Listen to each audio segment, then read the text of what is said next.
한국이 하여간 OECD에서 가장 1위가 되는 것이 참 그 자살률이 1위라는 거죠. 자살률이. 자살을 아주 극단적인 그런 선택을 하는 그러한 나라가 대한민국이다. 지난해 2021년에 13,195명이 자살을 했습니다. 질병으로 사고로 사망하는 것보다 자살로 사망한 우리 조국이 그렇게 세계적으로 자살 랭킹 1위라는 거죠. 그 자살 원인이 10대부터 20대는 정신질환적인 것도 있지만 그런 것이 한 41%가 되고 가정 문제, 어린 10대, 20대가 가정 문제 때문에 15.6%가 또 이성관계 때문에 9.2%, 기타가 15.4%. 통계가 그렇게 나왔습니다. 100서에.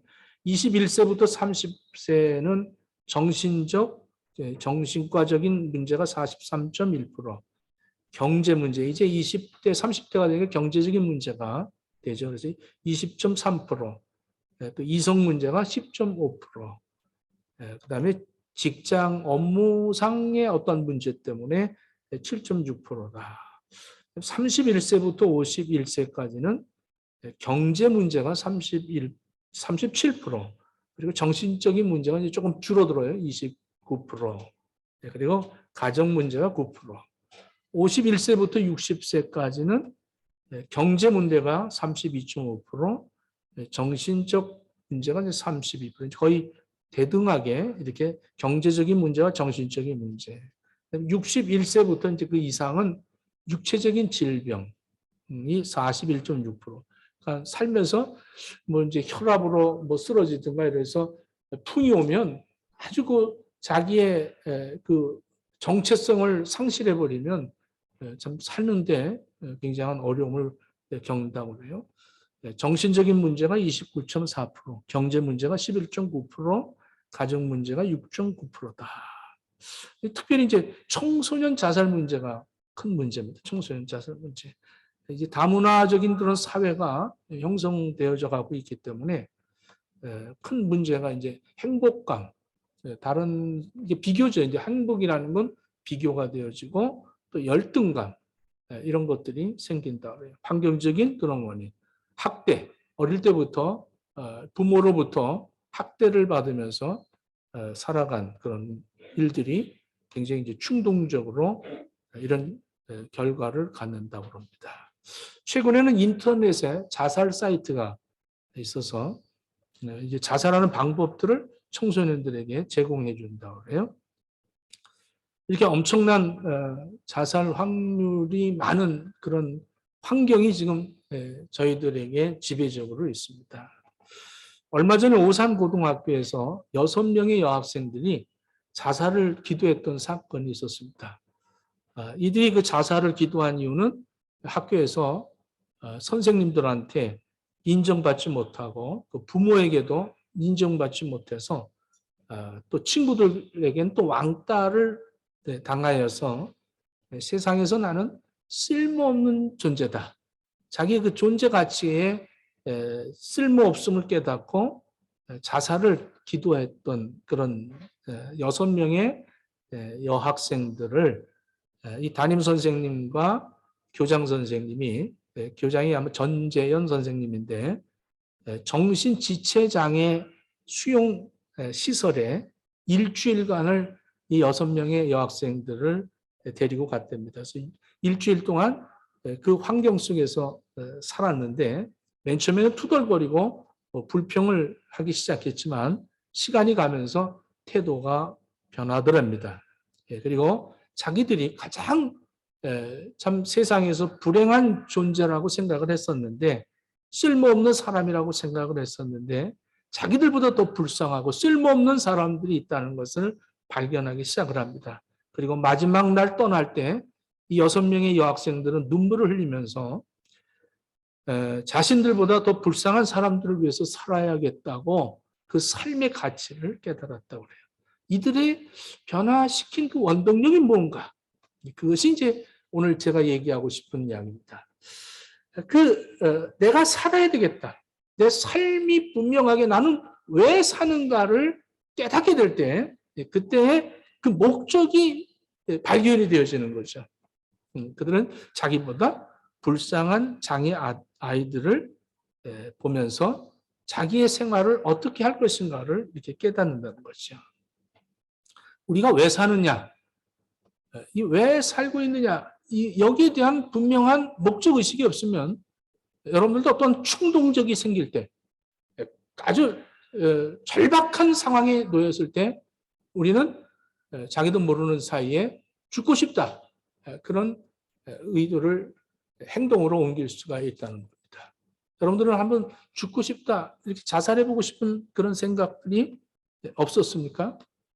나는 도대체 누군가, 나라는 존재를 발견하지 못할 때 우리는 삶의 목적을 성실하고 나라는 존재의 가치를 못 느끼게 되고 마는 거죠. 나는 누구냐? 나라는 존재가 누구냐? 이거를 발견해야 됩니다. 길 가다가 10불짜리가 이렇게 뚝 떨어져 있어요. 그럼 제일 먼저 뭐 합니까? 주변을 봅니다. 아무도 없습니다. 그러면 집어서 호주머니로 집어넣고 싶은 게 나예요.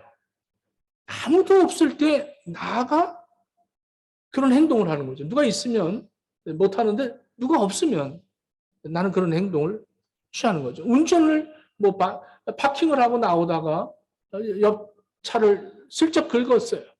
그럼 제일 먼저 뭘 해요? 누가 있는가? 아무도 없다. 그러면 발각되기 전에 떠나버리는 나. 나라는 존재가 아무도 없을 때의 나. 그게 나예요.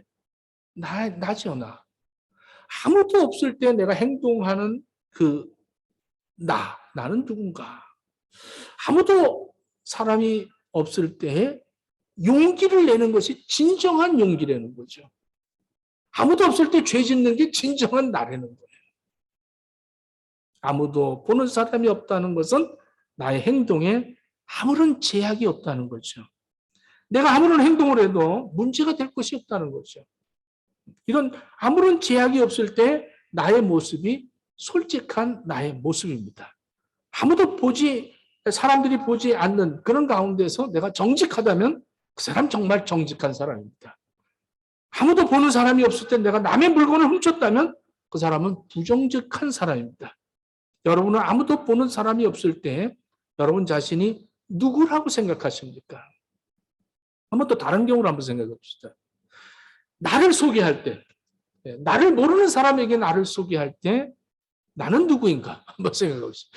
나를 모르는 사람하고 처음 알고 지냅시다. 그러면서 자기를 이제 평가 기준에 두었을 때 나는 뭐 누구의 이제 부모도부터 이제 하여간 좋은 건 소개를 하죠. 그래서 유튜브나 여러분들 SNS로 자신들을 내놓을 때 이 페이스북이나 이런데 자기의 좋은 면만 해놓습니다. 그리고 얼굴도 사진을 찍을 때 예쁜 모습 쪽만 이렇게 해서 찍어서 보이고 이러면서 자기를 소개하려고 하고 자기를 이렇게 과장하게 만드는 거죠. 나의 약점을 감추고 나의 좋은 점만을 알리려고 하는 것. 이게 다 공통적인 마음 아니겠습니까?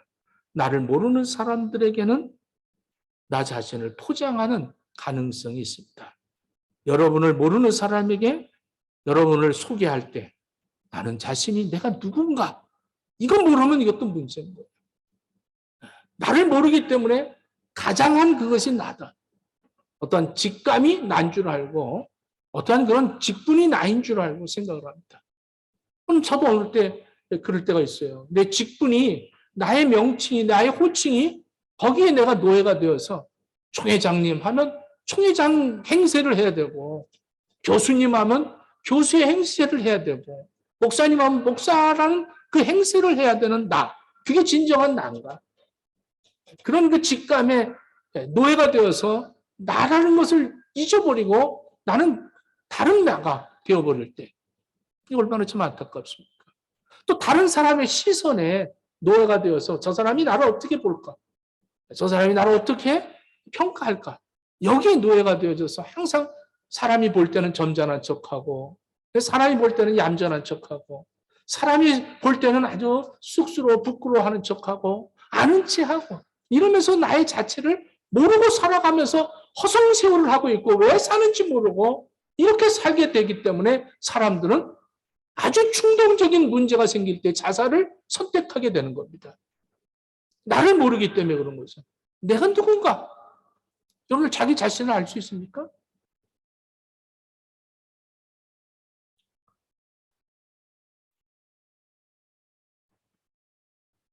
나를 알 때부터 관심의 대상이 결정이 되기 때문에 그렇습니다. 내가 옷장사라면 옷에 관심이 있습니다. 내가 미용사라면 머리에 관심이 있습니다.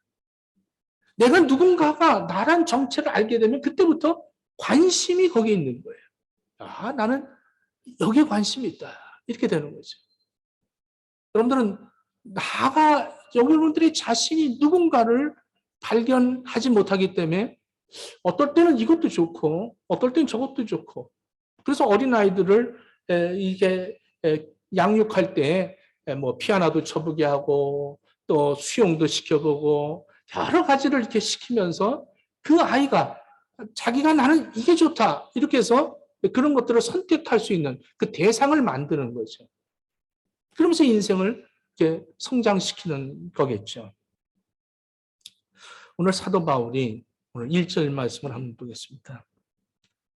이 바울은 지금 예수 그리스도를 다메섹 도상에서 만나게 됩니다. 다메섹 도상에서 사도행전에 보면 다메섹 도상에서 만나서 부활하신 예수님을 만나고 이 사울이 바울로 바뀌죠. 사울이 바울로 바뀔 때 사울이었을 때 그 인생의 그는 자기를 몰랐어요. 전혀 자기는 죄인인 줄 몰랐습니다. 자기는 그냥 예수 핍박하는 그런 사람이었습니다. 그렇기 때문에 그의 자기 자신이 예수 핍박자이기 때문에 자기가 관심을 갖는 것은 예수 믿는 사람들에게 관심이 있었어요. 그래서 그 사람들을 잡아다가 감옥에 투옥시키는 이런 역할을 아주 열정으로 했던 그런 이 사울이었습니다. 그런 사울이 다메섹 도상에서 부활하신 예수님을 만나고 사울아 사울아 네가 나를 왜 핍박하느냐 할 때 주는 누구시냐? 너를 위해서 내가 십자가에 죽은 예수 그리스도다. 나는 사흘 만에 부활했다. 너를 용서하기 위해서 내가 너를 위하여 십자가를 진 나는 예수다. 그 예수 그리스도를 예수가 그리스도라는 것을 그 순간에 그가 깨닫게 됩니다. 그리고 자기 자신이 죄인이라는 것을 발견하죠. 그리고 예수 그리스도가 나를 택해 주셔서 나를 구원하셨구나. 예수님 아니면 나는 영원히 죽을 수밖에 없는 죄인인데 내가 예수님 때문에 구원받았구나. 이것을 발견한 이 바울. 그는 그때부터 사울이 바울로 바뀌었습니다. 이름을 바꿔버렸어요. 그의 정체성이 완전히 깨달아집니다. 자기가 누군가를 발견합니다. 나는 죄인이었구나. 나는 영원히 지옥에 갈 수밖에 없는 그런 존재였구나. 그런데 예수님 때문에 내가 구원받아서 이제는 내가 영생을 얻었고 영원한 천국을 소유한 나는 나다. 이것을 발견했어요. 그리고 난 다음에 이 바울은 자기 자신을 1절에 이렇게 소개합니다. 이 바울이 로마를 가고 싶었어요. 로마에 가서 복음을 증거하고 싶었지만 너무나 많은 방해 요소들이 있었기 때문에 이 바울이 로마를 갈 수가 없었습니다. 그래서 먼저 바울 서신을 써서 로마 교회에다 편지를 쓴 거죠. 그러면서 이 로마의 사람들에게 지금 자기 자신을 소개합니다. 예수 그리스도의 종이다. 이렇게 얘기합니다. 나는 예수님의 종입니다. 그러면 자기 자신을 아무도 모르는 사람에게 자기를 소개할 때 나는 종입니다. 누구의 종? 예수 그리스도의 종이라고 이렇게 소개를 합니다.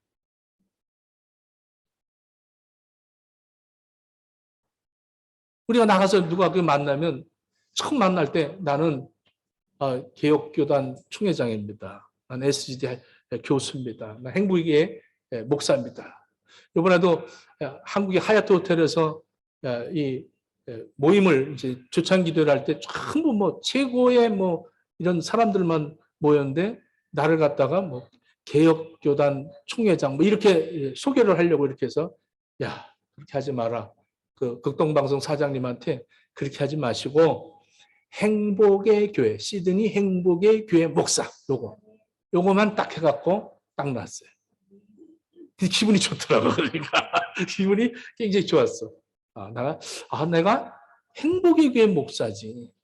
이거를 상실하면 그때부터 나는 기도할 것도 없고 나는 설교할 때도 뭐 그렇게 열심히 낼 필요가 없는데 나는 행복의 교회 담임 목사구나. 내 정체성을 거기서 찾았어요. 이 바울은 나는 예수님의 종입니다. 나는 예수의 종이다. 이 종이 뭡니까? 종은 자기 자체의 재산도 없고 자기의 어떤 그 생활에 어떤 그것이 없어요. 그냥 주인을 위해서 사는 게 종인 거예요. 이 바울은 부활하신 예수님을 만난 이후부터 자기는 예수님의 종이래요. 예수님. 오늘 예수님의 종이라는 그 자체를 생각하니까 억압당하고 수모를 겪고 그 주인에게 눌려서 사는 것이 그 종이죠. 그런데 내 주인이 누구냐? 이걸 알면 그때부터 달라집니다. 내 주인은 우주 만물을 창조하신 분인 거예요. 내 주인은 지금도 인간의 살고 죽는 거, 못 살고 저주받는 거, 축복받는 거 이것을 운영하고 있는 분이시 그분이 바로 예수 그리스도다. 나의 주인은 예수 그리스도다. 이것을 설명하는 거죠. 그러니까 나는 종이다. 나라는 존재를 여기서 소개하고 싶은 것이 아니라 내 주인을 소개하고 싶다는 거죠. 예수 그리스도의 종 바울, 나는 사도로 부르심을 받은 하나님의 복음을 위하여 택정함을 받았다. 내가 왜 택함을 받았느냐? 나는 하나님의 복음을 위해서 택함을 받았다. 아주 목적을 정확하게 자기의 정체성을 발견하는 그 순간부터 자기의 관심이 어디였느냐? 바로 이 하나님을 전하는 데 나는 목적을 갖고 있다. 이렇게 되는 거예요. 여러분들 우리 한번 생각해 보십시오. 우리 인생도 이 세상에 태어나서 잘 자랐어요. 이제 교육받고 좀 키도 크고 오늘 학생부 들어가니까 1년 만에 다 커져 버렸어. 우리 며느리도 배가 얼마나 커졌는지 모르고 다 커져 버렸어. 다 커졌어. 뭐 이제는 이 준일이도 얼마나 큰지 몰라. 조금 있으면 내 키가 될 것 같아. 다들 성장했어요. 그리고 이제 이 코 밑에도 이제 이렇게 수염도 나고 이게 좀 다 달라졌다. 모든 것이 이게 다 달라졌어. 근데 그렇게 크면서 저들이 너 뭐 하고 싶으니? 이러고 물어보면 몰라요. 그래.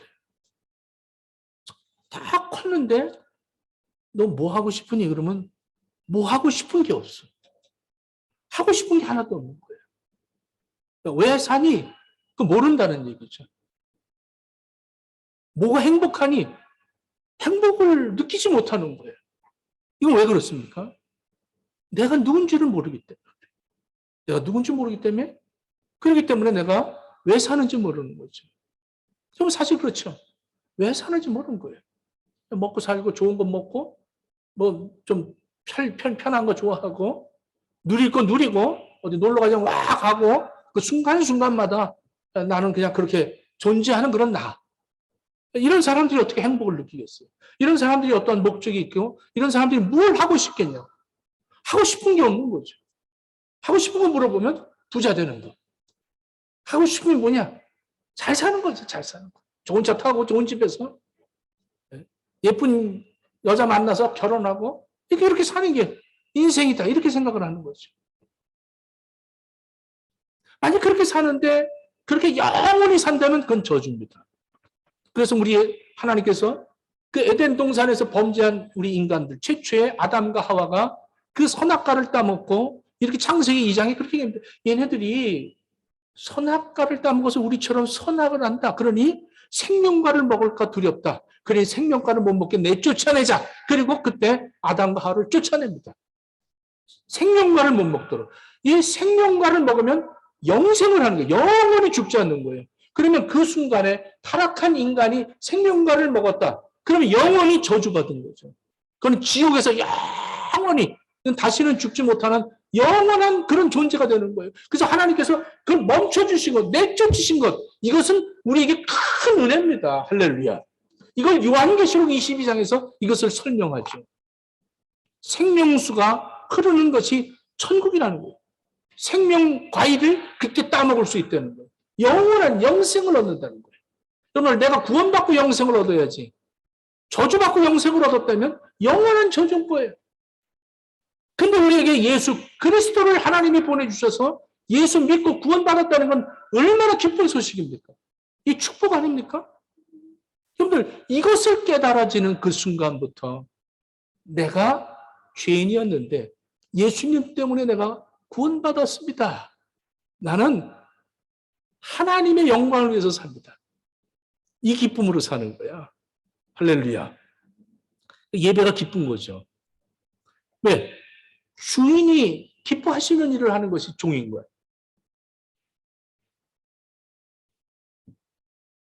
다섯 평 창고의 기적이라는 책이 있어요. 다섯 평밖에 안 되는 창고의 기적이라는 책을 쓴 사람이 있습니다. 이 사람은 50만 원으로 사업을 시작해서 지금은 1,000억이 넘는 그런 자금을 가진 사람입니다. 50만 원으로 시작했대요. 이거 여기서 50만 원이면 500불 갖고 시작을 해서, 예? 이거 저기 계산이 잘 안 되네. 어마어마한 그런 사업을 한 사람이에요. 이제 이래전자의 사장 정문식 사장입니다. 여러분들 또 뭐 젊었기 때문에 전부 리서치 해볼 수 있잖아요. 이 정문식 사장은 왜 50만 원을 가지고 직장도 잘 다녔어요. 좋은 직장을 다니다가 직장을 그만두고 50만 원 갖고 창업을 했습니다. 그래서 아주 한국의 LG, 삼성의 그 틈새를 아주 큰 그런 기업이 지금은 되었죠. 왜 그 이유가 뭐였느냐? 주의를 성수하지 못해서 그 회사를 다니니까 주일 성수를 못 하니까 주의를 지키기 위해서 그 직장을 그만뒀습니다. 그리고 주의를 지키기 위해서 사업을 시작을 했습니다. 주의를 지키지 않, 지금도 그는 주일학교 선생으로 봉사를 하고 있습니다. 이렇게 주의를 지키는 것이 얼마나 큰 축복인가를 그는 아는 거죠. 예배를 통해서 하나님은 우리에게 선포하시죠, 말씀을. 예배를 통해서 하나님을 의지할 수 있도록 하시죠. 모든 것을 보면 전부 하나님 앞에 예배자 되기를 하나님은 원하시는 거예요.